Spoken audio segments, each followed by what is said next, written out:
I'm very happy, I'm very grateful that Pakistan is willing to help us in the field of health by sending your doctors, your professors, and your experts to help us in our health sector.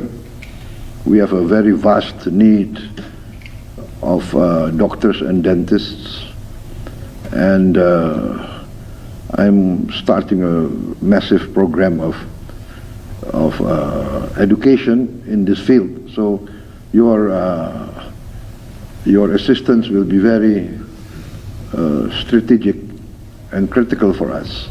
Excellency, today we have also agreed that we would be very happy to send Pakistani doctors, dentists, medical professors, and other related experts to Indonesia to fulfill your dream that you are building a large number of medical colleges over there, universities.